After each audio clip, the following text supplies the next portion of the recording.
så Kenneth? Hvad så, Kasper? Hvad laver du? Nu er jeg lige ved at gøre det her klar. Du har jo ikke haft tid til at være sammen med mig i dag. Vi skal have de ting her kørt til maler. For vi har ikke fået gjort det. Jeg har ikke fået gjort noget, men... Vi er super travlt.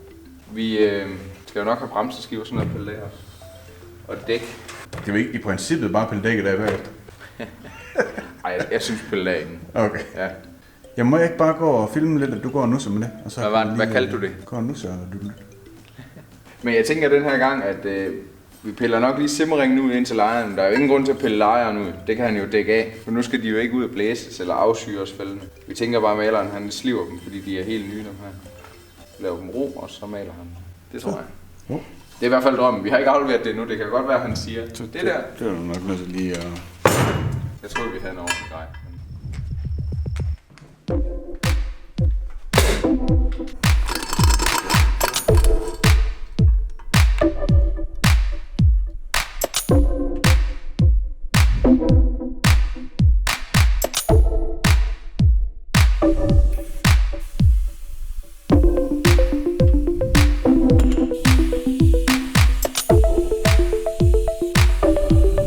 Jeg tænker, vi lader lejren sidde i og med, at den ikke skal blæse, eller glasblæses formentlig. Det vigtige er i hvert fald, at han ikke kommer til at blæse maling i det her. Vi skal finde lidt af de ting frem, så vi ligesom har styr på det. Ja. Og vi er jo egentlig blevet enige om, hvad farver den skal være. Det venter vi lige med at afsløre, til vi henter den igen. Jamen altså, det er jo... Og så lige at holde lidt på spænding. Ja. Har du ikke skåret dem der af endnu? Det er jeg absolut ikke må røre ved. Du skal ikke røre med noget. Du fucker det bare op. Kasper, du filmer, og jeg skruer. Kenneth bygger, Kapper hygger. Kasper, vi skal have det her lavet. Hvad er det, der skal laves? Når man skal sætte sådan en her på, en PGO, så er man nødt til at fjerne de her tre. Hvorfor det? Den passer du bare lige til at skrue på, ikke? Nej, det gør den ikke. Det passer ikke rigtigt med hullerne til det her. På de gamle PGO'er, der var sådan en dæksel her. For sådan... gammel er det ikke på Malsom? Nej, det sidder ikke på den Nå, her. gør det ikke det? Nej, det gør det ikke. På kampagnen gør det i hvert fald ikke. Det er stoppet på et tidspunkt med at sidde på. De løb tør for dem, og så. Ja, jeg tænkte, det er jo spild af penge. Kasper har jo sådan set lavet en guide en gang til det, men jeg tror, vi viser det igen. Synes Kasper, vi skal. Ja, tiden skal gå med den, ikke? Vi skal have lavet så den her kuglesprøjle, den kan sidde på vores blæseskjold. Og når man køber sådan en til en PGO, så på PGO'ens originale blæseskjold, der sidder sådan en træ her. Og det passer altså ikke på en kuglesprøjle. Så det man er nødt til at gøre, det er, at man er nødt til at skære dem her af, helt inde ved blæseskjoldet. Og så kan man sætte sin kuglespoiler ind bagefter. Så er der nogen, der fjerner det her ind også. Det ved jeg ikke, om vi gør. Synes du, vi skal det? Altså, nej, det synes jeg ikke. Vi lader det sidde. Men nu tror jeg lige, vi prøver lige at tage vingelsliverne, og så sliver dem væk helt ned ved. Men hvis man ikke har vingelsliver derhjemme, så tror jeg godt, man kan klippe dem af, mens jeg er ude. Og så lige puste det fint med en kniv. Nu prøver vi med vingelsliver. Gud gør vi så. Gud gør vi, ja.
Så er du klar til at køre til maler?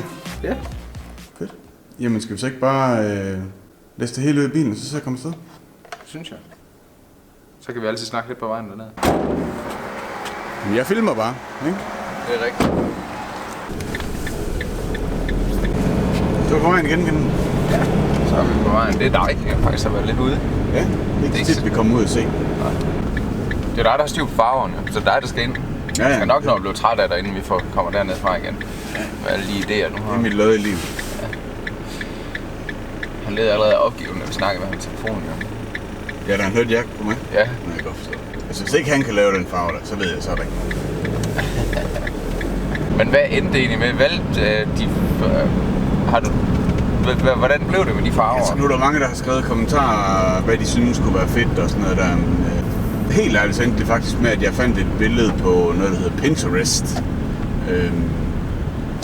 Af en motorcykel, som jeg synes har nogle fede farver, og så vil jeg prøve at se, om vi kunne inkorporere det. Jeg tror, det bliver godt. Så, men stadigvæk kæmpe tak og skud ud til alle dem, der har siddet og givet og smidt deres bud ind. Det er sgu fedt, at folk de engagerer sig i projektet. Og der er også tit folk, kan jeg se, der laver opslag inde på scooterforum, når de er i gang med et eller andet, der har brug for noget inspiration. Så det er jo kun godt, at vi kan hjælpe hinanden i den retning. Men jeg googler lige nogle bagkoder og noget, og så kører du noget bil. Så kan jeg hvile, mens du gør det.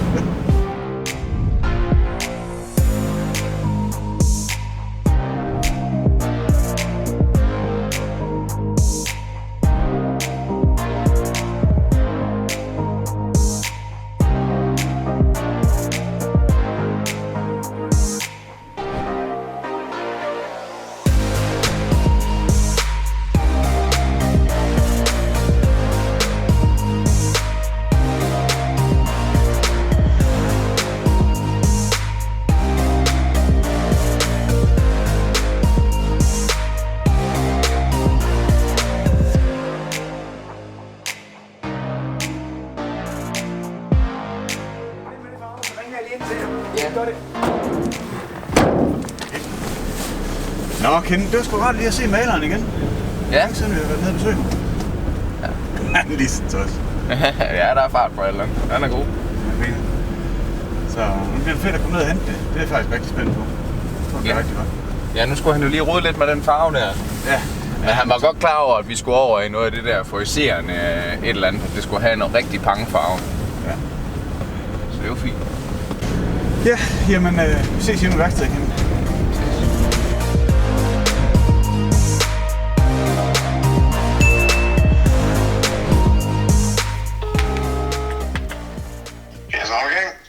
Det er Kenneth fra Speedline i Skanderborg. Goddag, Kenneth. Goddag, Allan. Ja, jeg er sgu dårligt ny her, fordi jeg kan nemlig ikke finde noget, der matcher det der. Okay. Det er noget. Jeg kan ikke finde noget, der matcher. Så hvad vi lige skal gøre? Jamen, spørgsmålet er, om Kasper må komme ned til dig og rode lidt i de kort der. Det er han næsten pisket til, fordi vi kan ikke rigtig gøre noget, fordi vi skal have fundet et eller andet. Nå. Det kan jeg ikke forstå, det er så svært, det der. Nej, det kan jeg ikke. Det vi må lige tilbage til tegnebåndet. Finder lige på noget nyt. Ja.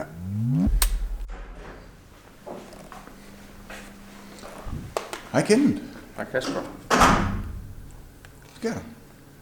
Vi har købt sådan en nummerpladeholder her. Sådan en universal nummerpladeholder. Den er faktisk fin.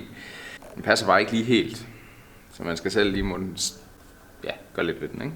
Sådan er det jo gerne, når man køber sådan en universal vej. Jeg tror ikke, det er så tosset. Men den bærer lidt præg af, at den er lavet måske til noget Senda eller noget motorcykel med det store beslag heroppe. Jeg kan se, at fælden den er kommet tilbage fra maler. Vi kører den red look. Ej, det er en, vi bare har sat på for lige at... Det er i hvert fald bare lige for at have en idé om, at det er fint at have baghjul på, ellers er det svært at bygge noget. Vi venter spændt på at få vores ting tilbage fra maler. Ja, det kunne være fedt, hvis han lige nåede at komme med farveprøven nu her. Ja. Nu må vi se. Det er spændende. Men jeg tænker, Kasper, vi skærer den bare her. Med vingesliveren. Og så bruger vi nogle huller. Og bruger huller op i stillet.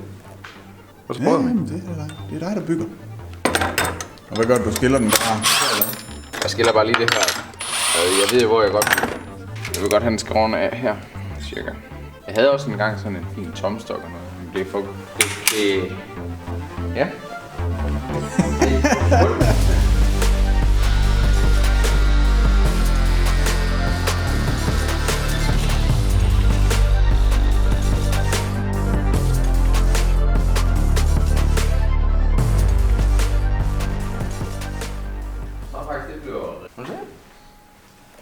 skal nok gå godt. Så kan den lige sidde inde på den kant, den passer lige til det der. Så skal vi bare lige have den baglygte af og tanken af. Man kunne selvfølgelig... hvis det skulle være rigtig fint, så kunne vi jo godt, når vi har tanken af det, så tage møtrikkerne, så lige give den svejsklat på begge sider. Så kunne man jo skrue af, uden at skulle skille hele knalden ned. Er der plads til møtrikker på bagsiden af det beslag der, oppe i tanken? Jeg bare borehuller ind i tanken. Så skal de bare sidde derinde. Nej, der er masser af plads derinde. De skal sidde heroppe. Så det kunne man faktisk godt. Nej, det kan jeg godt se. Hvis man skulle være lidt... Lidt unchi. Kenneth, her siden vi gik i luften med første afsnit, der er jo væltet ind med fede kommentarer om, hvad vi kunne gøre, og spørgsmål til maskinen, og ikke spørgsmål til maskinen, men spørgsmål til dig omkring maskinen. Men folk de spørger blandt andet sådan noget med, om der kunne komme den originale knækudstødning på, altså det der virkelig mange, der har spurgt om, den fra SP'eren. Det skal vi lige have undersøgt, om det går an i forhold til, hvad den er type godkendt med. Ja. Om det har nogen indvirkning på, om det kan blive et problem. Ja. Hvis det kan lade sig gøre, så tro dig på, at vi rykker sådan en, for den er der fed. Ja, bestemt. Og så er der selvfølgelig kommet rigtig mange fede bud med, hvad vi kunne lave, og hvad farver den skulle være osv. Og det er faktisk ud fra noget af det, vi har valgt farverne. Men som sagt tidligere, så forsøger vi lige at holde den hemmelighed og så videre. Det er lidt en overraskelse. Senere i det her afsnit, der fortæller vi lidt om en afstemning, vi har tænkt os at lave, men hold den her for det. Der er også nogen, der skriver, at de godt kunne tænke sig, at der kom 6 fælge på. Men hvordan med det? Altså nu har vi jo sendt de andre til maler, så det kommer ikke lige til at ske. Man kan i princippet godt sætte 6 fælge på, man skal bare lave om på forbremsen. Ja, okay, så man skal selv i gang med at bygge noget, man kan købe noget. Eller finde en anden kaliber, eller... Ja, okay. Det er faktisk pisstræt af, at vi ikke har gjort. Jeg er jo lidt sent nu. Eller hvad? Jeg har da ikke malet dem nu. Det vil jeg da klart ikke gå ud fra. Og når han kommer forbi med farveprøven, så kan vi jo bare sætte 6 med. Men vi har bare ikke. Ja, skal vi tage nogle gamle nogen, så skal de jo afsyres først. Ja, fuck. Skal jeg se, om der er nogen på lager? Så fik du lige rykket tanken af, det er noget, jeg slet ikke filme. Nej, du har travlt med alt muligt andet.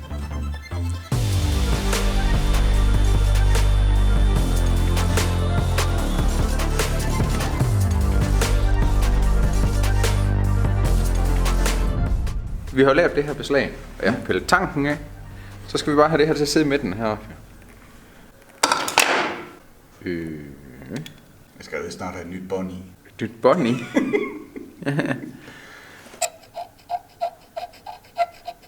Vil det være lettere for dig, hvis vi lige vendte den rundt? På hovedet, eller hvad? Jeg er fandme en flot streg, du får ridset den liste. Ja, det kan heller ikke blive ved med at være nyt, jo. Vel?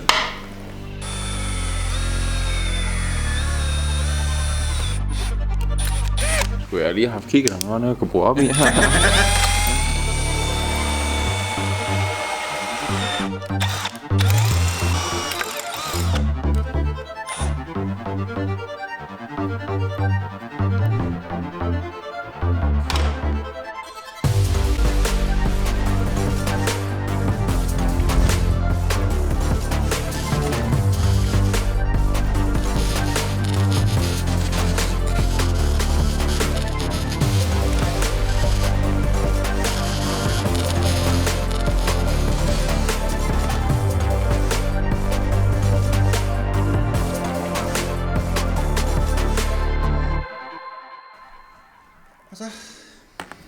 Hvad siger du til det? Det er da herregejl, det der, hva'? Hvad vil du sige, sværhedsgrad her? Kan alle være med, eller? Ja, det synes jeg. Det er ikke så slemt. Man behøver heller ikke bruge vindsliv. Man kan jo godt bare bruge en nedstød. Det kan man jo godt, ja. Og så lige speedline nummerplade rammen der. Vi skal have fundet ud af et eller andet med den der refleks. Hvis den sådan skal være rigtig lovlig. Der er jo ikke noget at gøre ved det. Det må vi jo bare have på. Jeg tænker, de skal af. Så har jeg en anden idé. Og nu går der koldt smed i. Er du klar? Ja. Hvis man sådan får tænkt, forestil dig, at man sætter den her i skruestikken, og så træder man lige på den her. Så kan blinklyset til dig. Ja, problemet det er bare, at hvis du kigger herinde bagved, så er det sådan, som det er lavet. Hvor skal hullet til blinklyset så være? Det vil være ding. Nå, men skulle det ikke, kunne man ikke... Ja, det var bare en tanke. Jamen, jeg synes ikke, tanken er dum. Ellers så skulle man skære den. Hvor langt går de her, ikke? sætte et vinkelbeslag på her. Og så skal... Okay. Jamen, great minds think alike, siger man. Ikke? Ja. Men så er vi jo enige. De er mega fine, de blinklys her. Ej, de er fede. Det er noget. For du har ret i, men jeg tænker bare, hvis man bare bøjer dem ned og borer hul i det der, så bliver det noget værd dingel. Men det skal det ikke være. Det skal være sådan, vi kan se os selv i øjnene. Men er det ikke bare et spørgsmål om, at vi bare skærer dem der, og så sætter vi bare dem her på? Ja. Så må vi lige finde ud af, om vi skal svejse det. Jeg tror, vi svejser. Men hvad gør Jok Mike, når han får købt sådan et der? Men altså, alle er jo frit sted. Man kunne sagtens bare skrue dem på her. Når de følger med, de der? Ja, de er med. Hvorfor? Så du kunne bare skrue dem på der. Ja, okay. Men så bliver det her bare synligt, det er det, jeg godt vil have væk. Ja. Og man kan ikke sætte den, skære den her, og så bare sætte den der i herinde. Jo, det tror jeg godt, man kan. Det er bare for at slippe for at få skrueren, jeg vil svejse det. Ja, men jeg synes, vi skal lave det sådan, at vi viser, hvordan man kan lave det. Også sådan, det ikke bliver alt for vildt.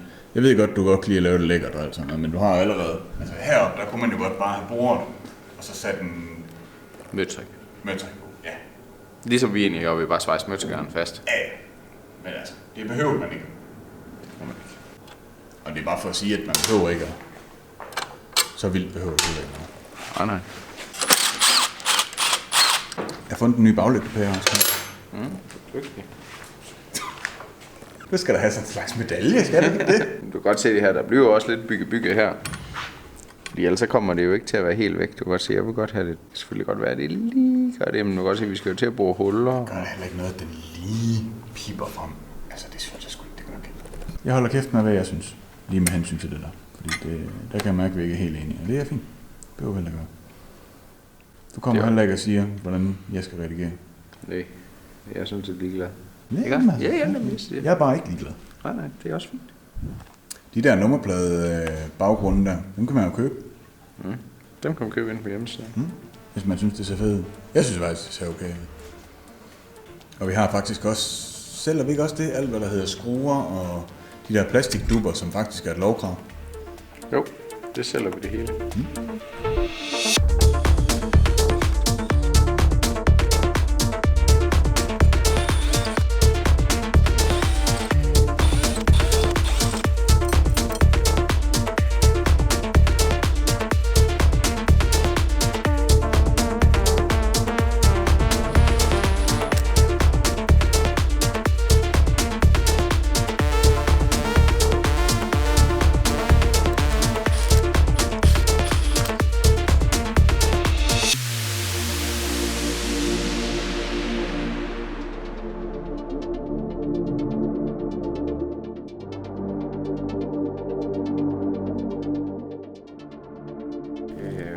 Hvad har du så tænkt dig med det nummerpladelys, Kasper?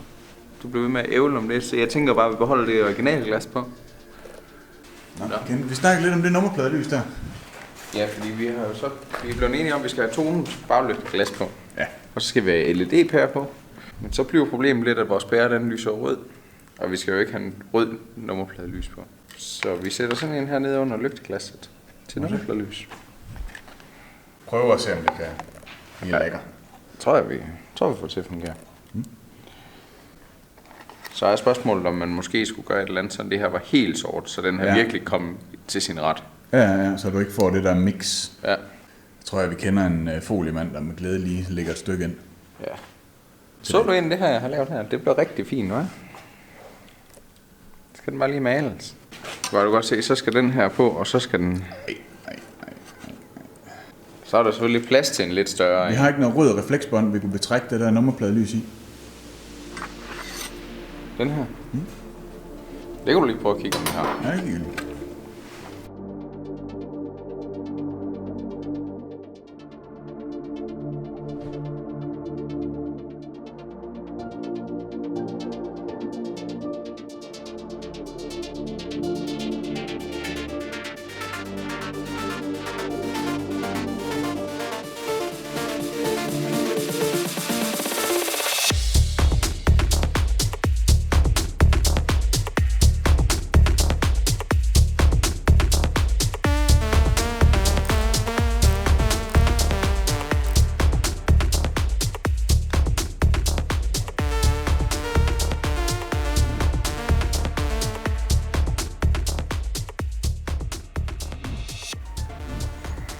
Nå, vi fik sat det her rigtig fint på, synes jeg. Så skal vi bare lige have noget sort folie indvendigt her. Ja, så den ikke skinner ned igennem. Ja.